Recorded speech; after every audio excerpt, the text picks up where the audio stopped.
पुरुषांनो, रुग्णालयात जाताय, थांबा जरा. कारण कॅनडामधील एका रुग्णालयातून अशी एक घटना समोर आली आहे जी ऐकून अंगावर काटा उभा राहतो. ज्या ठिकाणी आजार बरे व्हायचे तिथेच पुरुष रुग्णाशी घडलं काहीतरी जे विश्वास बसणार नाही असं आहे. भारतीय वंशाच्या एका महिला डॉक्टरवर असे आरोप झाले आहेत की लोकांनी डोकं हातात धरलं. देशभरात खळबळ, वैद्यकीय क्षेत्रात धक्का आणि समाजात गोंधळ. 2001 मध्ये या डॉक्टरने आपली प्रॅक्टिस सुरू केली. फॅमिली डॉक्टर म्हणून नाव कमावलं. हळूहळू स्वतःचं खासगी क्लिनिक सुरू केलं. रुग्ण म्हणायचे, ती फक्त औषध देत नाही, आपल्याशी बोलते, समजून घेते आणि अगदी मैत्रिणीसारखी वागते. लोक तिच्यावर विश्वास ठेवू लागले. ती डॉक्टर नाही तर ती आपली जीवलग आहे असा समज तयार झाला. पण इथेच सुरू झाली खरी समस्या. रुग्णाचे डॉक्टरशी नाते केवळ डॉक्टर रुग्णापुरते मर्यादित राहिले नाही, ती रुग्णांना मित्र मानू लागली. काहींना व्यावसायिक भागीदार तर काहींना जीवनातील खास सोबती. क्लिनिकमध्ये वेगळ्या प्रकारचे कार्यक्रम आयोजित होऊ लागले.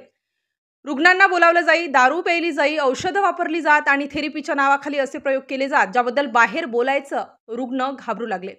एका स्थानिक जिम ट्रेनरने सांगितलं, मी तिच्याकडे साध्या थेरपीसाठी गेलो होतो. स्नायू रिकव्हरीसाठी ती मला वेगवेगळे उपचार देत होती. सुरुवातीला सगळं काही ठीक वाटलं, पण नंतर तिचं वर्तन बदलायला लागलं.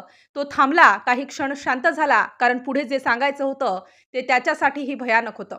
College of physician and surgeon of ओंटारियोला याबद्दल माहिती मिळाली. समीक्षा समितीने चौकशी सुरू केली. ही डॉक्टर आपल्या रुग्णांना केवळ रुग्ण मानतच नव्हती, ती त्यांना मित्र, सहकारी, अगदी जीवनसाथी समजत होती. आणि त्या नात्यामुळे डॉक्टर रुग्ण मर्यादा पूर्णपणे मोडीत निघाल्या होत्या. समितीसमोर प्रश्न उभा राहिला, थेरपीच्या नावाखाली नेमकं काय चाललं होतं? जिम ट्रेनरने समितीसमोर धक्कादायक खुलासा केला. सुरुवातीला मला व्हिटॅमिन थेरपी दिली गेली, नंतर ती बदलून डीप टिश्यू थेरपी झाली. पण थेरपी दरम्यान असे स्पर्श होऊ लागले जे कधीच अपेक्षित नव्हते. मला समजेनासं झालं की हे उपचार आहेत की काही वेगळंच. प्रेक्षकांच्या मनात इथेच प्रश्न उभा राहतो, नेमकं त्या थेरपीच्या खोलीत काय घडलं होतं?